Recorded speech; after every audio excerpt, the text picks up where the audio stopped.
என்னால 21 வயசுல கல்யாணம் பண்ணுது, ஒருவேளை ஷார்ட்கானா இருக்குமோ அப்படின்லாம். Allama yeah just because I was 21. ஏன் அப்போ வந்து 21 வயசா கல்யாணம் பண்ணாங்க. எனக்கு தெரிஞ்சு நிறைய பேர் 21 வயசா கல்யாணம் பண்ணியிருக்காங்க. ஏஜ் இஸ்ன்ட் இத்தனைக்கும் நம்ம கல்யாணம் பண்ணுதுன்னு 2012 ஆகஸ்ட் கல்யாணம் பண்ணுமா. ஐ மீன் உன் பர்த்டே அன்றைக்கி, கஸ்தூரி பர்த்டே அன்றைக்கி தான் ஆரவேன் என் birthday celebration.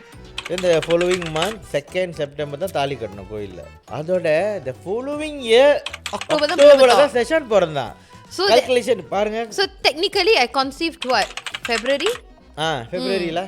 So August January or February around there. So in the August to February we were fine. We were like okay. உடனே ஷார்ட்கான் கிட்கான் அது இதுன்னு சை. Yeah. ஏன் காது பட வந்து இது காது பட வந்துட்டு. Yeah, within the industry I know who you are if you're watching.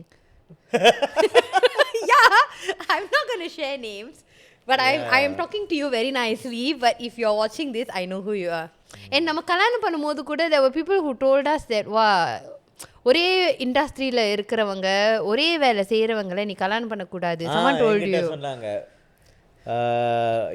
ஒரே இண்டஸ்ட்ரியில் கல்யாணம் பண்ணாது, அதாவது ஒரே வேலை, அது மியூசிக். இப்போ நான் மியூசிக்கில் இருக்கேன்னா, ஸோ மியூசிக்கில் சம்மந்தப்பட்ட யாரும் கல்யாணம் பண்ணாது. அப்போ கிளாஷ் ஆகும், ஈகோ பிரச்சனை வரும். Yeah, it didn't make sense to me. I'm like, இவங்க எல்லார்ட்டையும் வாழ்ந்து காட்டணும். That's why we were silent. Okay, so how's your married life? 14 years so far. Sofa மாற்றணும்ல.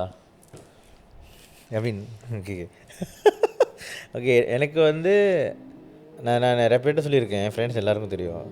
Like என் வாழ்க்கையில் வந்து கஸ்தூரி இல்லைன்னா நான் வந்து என் பாதை எப்படி போயிருக்குமா, நான் இதெல்லாம் செஞ்சுருப்பேனா என்னென்னு தெரியாது. ஸோ எனக்கு வந்து என் வாழ்க்கையில் என் அம்மாவுக்கு அப்புறம் கஸ்தூரி தான், என் பொண்டாட்டி தான். ஸோ அது வந்த பிறகு தான் இண்டஸ்ட்ரியிலும் சொல்ல முடியல, இண்டஸ்ட்ரியில் அது வந்த பிறகு தான் என் வாழ்க்கையிலே வந்து ஒரு மீனிங்.